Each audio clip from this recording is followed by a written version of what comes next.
आज आपण पाहतो आहे की या ठिकाणी खामगाव आणि खामगावच्या हद्दीत असणाऱ्या या वाड्या वस्त्या आहेत, विखुरलेल्या आहेत, परंतु मोठ्या संख्येने या ठिकाणी आपल्याला विस्तारीकरण झालेलं दिसतंय की ज्याच्यामध्ये मांगणेवाडी असेल, या ठिकाणी खामगाव असेल, परत आता आपण जिथे गेलो ते बुंडेवाडी असेल, असं नेरकर वस्ती असेल, इतकी विखुरलेलं एवढं मोठं गाव आहे. शिवाची वाडी आहे, वरती वाडी एक आहे, खाली गाडी नेरकर वस्ती, सगळे असं विखुरलेलं हे सगळं गाव आहे. कारण पुनर्वसित गाव आहे हे, आणि त्यामुळे माणिकडोची ठाकरवाडी हा खूप मोठा पसारा आहे.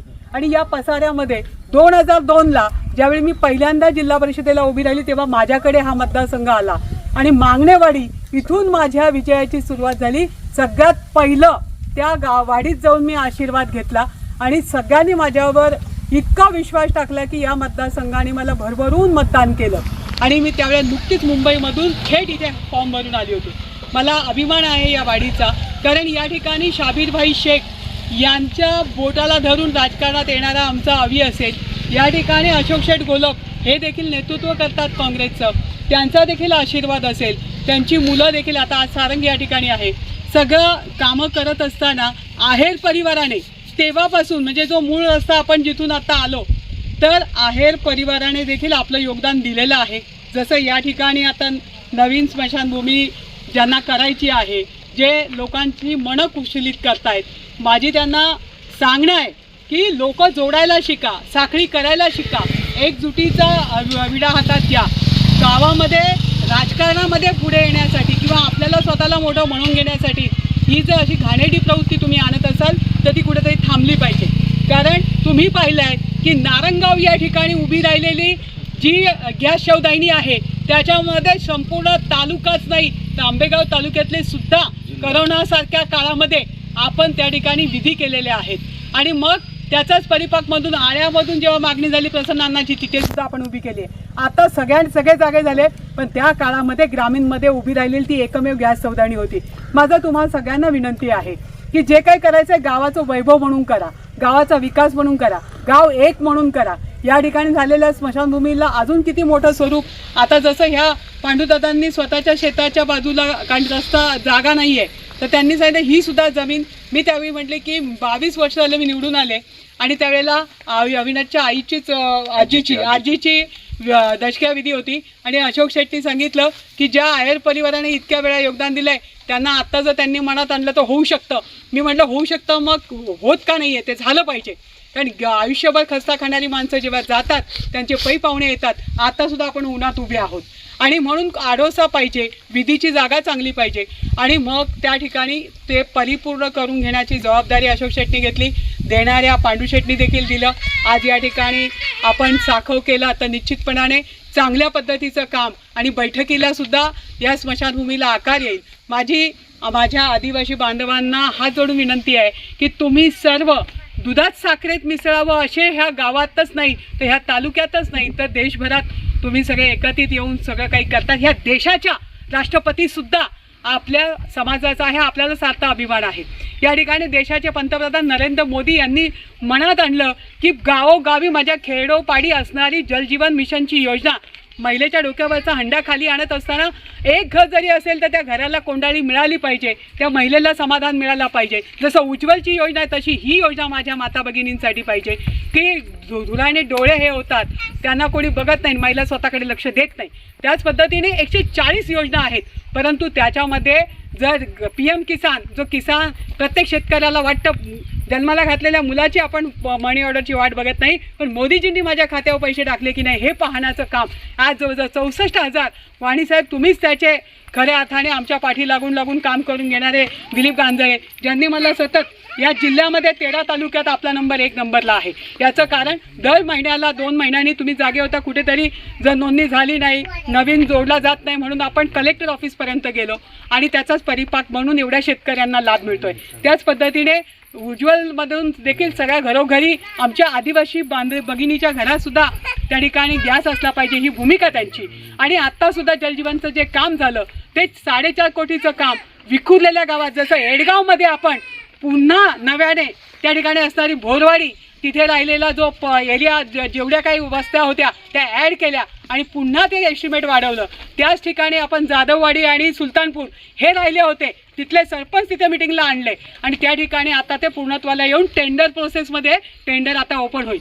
त्याच पद्धतीने इथलं सुद्धा काम 4.5 कोटीचं 9 कोटीवर गेलं का आता आजूबाजूला राहिलेल्या वस्त्या वाड्या सगळ्या त्याच्यामध्ये ॲड करण्यात आल्या. इथे येऊन स्वतः प्रशासनातल्या इंदलकरांनी भोसले स्वतः, कारण भोसले ह्या MGP मधला एक छोटा शाखा अभियंता आहे, पण ह्या तालुक्याची नस त्यांना माहिती आहे, कारण नगरपालिकांनी सगळ्यात पहिली योजना आणली ती 12मध्ये. आपण त्याचे ते खऱ्या अर्थाने एक चांगलं काम करणारा माणूस किती छोटा आहे, पण त्या पदाला उंची देण्याचं काम त्या माणसाने केलं. आवटी मॅडम ह्या देखील आपल्या तालुक्यातल्या आहेत, त्यांना देखील आत्मीयता आहे आणि आता तिथे राहणे म्हणून आले. भुजबळ साहेबांनी देखील नारंगावमध्ये काम करत असताना आपल्याला खूप सहकार्य केलं. 25 कोटीची नारंगाव, 48 कोटीची वारूवाडी या योजना करत असताना जसं राज्याचं आपण सगळं सहकार्य घेतलं, त्याच पद्धतीने जलजीवन मिशन ही योजना चंद्रकांत दादा पाटलांनी तिथे भूमिपूजन केलं. पण लोकांपर्यंत जाऊन त्यांना त्रास देण्यापेक्षा त्यांनी पालकमंत्री म्हणून एकाच वेळी सांगितलं की तुम्ही सगळ्यांनी त्या विभागात कामं सुरू करा, कामं वेळेत सुरू झाली पाहिजे. आणि म्हणून आज आपण पाहतोय की या ठिकाणी असणाऱ्या ही जी मागणी या लोकांची आहे की हे 10 लाख रुपयाची कामं जी आहेत ती 75 कामं मंजूर आहेत. सगळी यादी डाटा तुमच्या समोर ठेवते. त्या 75 पैकी आज एकच काम खेडलं आहे आणि 74 कामं जुन्नर तालुक्यात आहे आणि ती सगळी 10 लाख रुपयाची आहेत. परंतु त्याचासुद्धा लोण्याच्या गोळ्यावर बोक्याचा डोळा असा इथला जर लोकप्रतिनिधी वागतच, लोकप्रतिनिधी नाही म्हणणार मी, सरपंचपती म्हणेन. सरपंचपती, अरे आपण किती, आपली उडी किती. आणि म्हणून नेत्यांचं नाव येतं, त्या नेत्यांना सुद्धा कळलं पाहिजे. मग आमदार असू नाही तर खासदार असू, खरंच आपण केलं आहे का, खरंच आपण याचा कागद आपल्याकडे आहे का. आपण आपला कार्यकर्ता जे सांगेल डोळे झाकण्यापेक्षा त्याच्या डोळ्यात अंजन घाला आणि स्वतः देखील अंजन घालायची गरज आहे. जसं नानांनी सांगितलं तसं जर एवढ्या मोठ्या योजनांच्या कटआउटवर फ्लॅक्सवर तुम्हाला या राज्यात सरकारमध्ये असणाऱ्या देवेंद्रजी असतील, शिंदेजी असतील, अजितदादा आता जॉईन झाले असले तरी ते म्हणतात मोदी है तो सब मुमकिन है. मग त्यांचे कार्यकर्ते जर म्हणत असतील तर त्यांचे फोटो का त्याच्यावर नाही त्या फलकावर. त्या ठिकाणी शरदचंद्र पवार साहेब हे देखील आदरणीय आहेत, परंतु तुम्ही त्यांचंही टाकायला पाहिजे होतं आणि ह्यांचंही टाकायला पाहिजे होतं. पण तुम्हालाच माहीत नाही का आपल्याला नेमकं जायचं कोणत्या दिशेला आहे. जो स्वतः दिशाहीन आहे तो त्या तालुक्याला दिशा देऊच शकत नाही. कारण ज्या शरदचंद्र पवार साहेबांनी 40 वर्ष एकाच कुटुंबाला जोपासण्याचं काम केलं, त्या बेनके परिवाराला माझं आव्हान आहे का एकदाचा निर्णय घेऊन जनतेच्या मनात असणारी खतखत दूर करा आणि जे काही प्रश्न असतील चौकात या आणि आमच्यासमोर कागदाला कागद लावून बोला. छोट्याशा कार्यकर्त्याला बळीजाबकरा करू नका. त्याला सुद्धा चांगल्या शिस्तीचं आणि आपल्यासारखं न करता चांगल्या शिस्तीचा कसा होईल अशी प्रेरणा त्याला द्या. कारण गावामध्ये विकासासाठी सगळ्यांनी एकत्र यावं. आज तुम्ही बघितलं असेल कटआउटवर आम्ही सांगितलं सगळ्या पक्षाचे नेते आहेत, सगळ्यांचे फोटो आपण टाका. ज्यांना ऑब्जेक्शन असेल त्यांचा नका टाकू, परंतु ऑब्जेक्शन नाही तर सगळ्यांनी टाका. त्या ठिकाणी आढळराव पण आहेत, कारण त्यांनी पण एकेकाळी या ठिकाणी काम केलेलं आहे. त्या ठिकाणी शरद सोनवणे पण आहेत, त्या ठिकाणी अजितदादा पण आहेत, त्या ठिकाणी देवेंद्रजी पण आहेत. त्या ठिकाणी सगळ्यांची फोटो जेव्हा आपण टाकतो तर ते कोणाचं ना कोणाचं तरी चंद्रकांत दादाचं सुद्धा कारण योगदान आहे आणि त्या योगदानातून आपल्याकडे फाईल. मला अभिमानाने सांगावं असं वाटतं तुम्हाला सर्वांना की या देशाच्या, राज्याच्या नव्हे देशाच्या एक आपल्या भारतीताई पवार हा जो निधी आला आहे हा 75 कामांचा तो विजयकुमार गावितांकडनं आपण खेचून आणलेला आहे.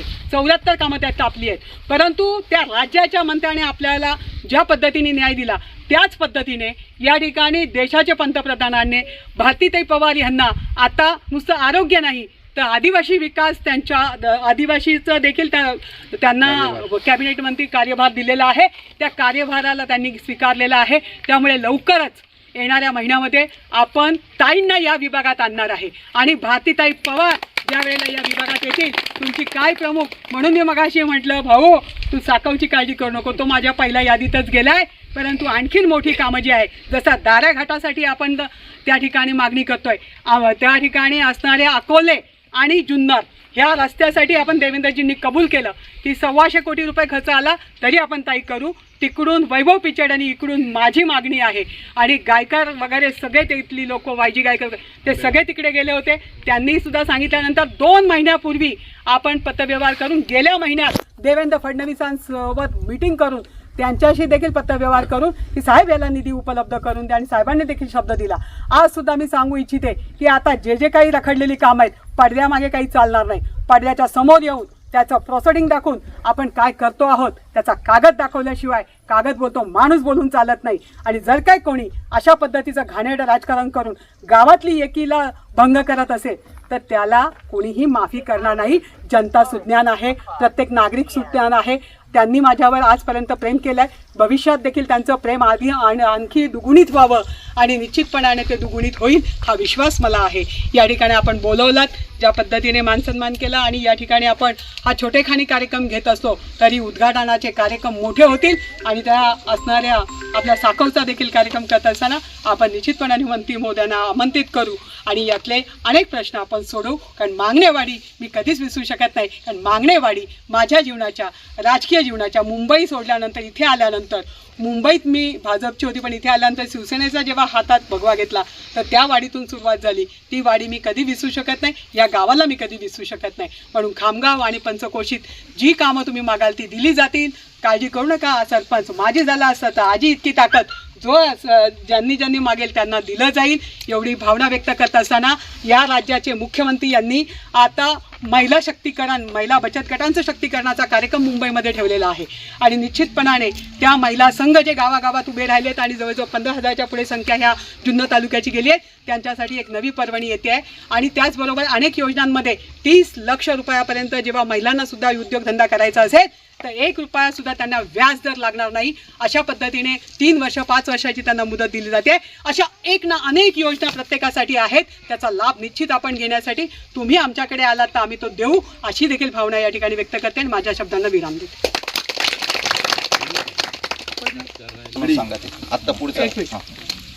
वाणी साहेब, तालुक्याचा प्रतिनिधी काहीतरी दाखवतोय करतोय असं मी ऐकलं, पण त्यांना म्हणा तो अधिकार तुमचा नाही आहे. आमदार म्हणून तुमच्याकडे पाहिलं जात आहे, परंतु तुमची भूमिका काय ती सगळ्यांना माहिती आहे, जग जाहीर आहे. महाराष्ट्रात नाही, अगदी शरदचंद्र पवार पण त्यांना पण माहिती आहे आणि अजितदादांना पण माहिती आहे. परंतु मी ठोकून सांगते की या देशामध्ये आणि या राज्यामध्ये भारतीय जनता पार्टीचं सरकार आहे. आम्ही मोठे बंधू आहोत आणि या ठिकाणी बजेट प्लेटमध्ये आलेल्या कामांमध्ये माझा देखील सिंहाचा वाटा आहे. कारण माझ्याकडे बजेट प्लेट माझ्या नावाच्या माझ्याकडे सुद्धा आहेत की ज्या बजेट प्लेट मी तिथे पाठवल्या आहेत. आणि बजेट प्लेटच्या पलीकडे जाऊन सुद्धा मंत्री महोदयांनी सांगितलं ताई तुम्ही या राहिलेली कामं आणखीन सांगा, मी ते त्याच्यामध्ये घेतल्याशिवाय राहणार नाही. त्यामुळे बजेट प्लेट आणि होणारी कामं याच्यामध्ये जर कोणी लोण्याच्या गोळ्यासारखा डल्ला मारायला गेलं तर आम्ही सांगतो की आता प्रत्येक ठिकाणी जाऊन आम्ही भूमिपूजन घेणार, उद्घाटनं घेणार आणि दाखवून देणार. तुमची कोणाची हिंमत आहे ते यापुढे, पण आमच्याशी गाठ आहे. जर दाखवायचं आहे तर त्याच्या पुराव्यानिशी दाखवा. जर का कोणी अशी मस्ती केली, आत्तापर्यंत मी म्हणायची जाऊ द्या सुधरेल, पण बिघडलेलं कार्ट काही सुधरत नाही.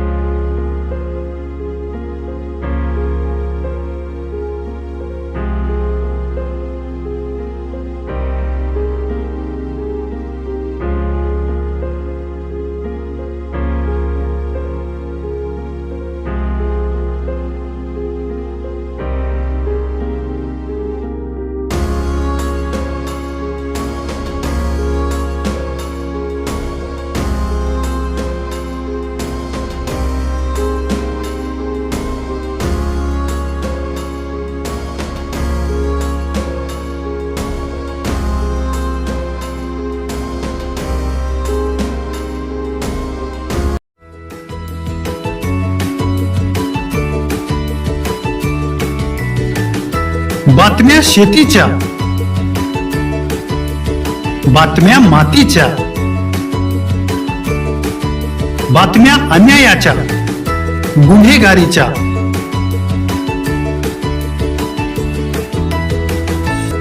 राजकारणाच्या आणि समाजकारणाच्या, शोषणाविरुद्ध बुलंद आवाज, जनसामान्यांच्या हुंकाराची गाज, सत्कार्याला प्रोत्साहन, दुष्कृत्याला अनुशासन, निर्भीड, निस्पृह, सडेतोड, बेधडक आणि रोखठोक म्हणजेच विघ्नहर टाइम्स. शोध बातमीचा, ध्यास सत्याचा. आपलं चॅनल, आपली बातमी. सबस्क्राईब तर कराच, पण बेल आयकॉनवर क्लिक करायलाही विसरू नका.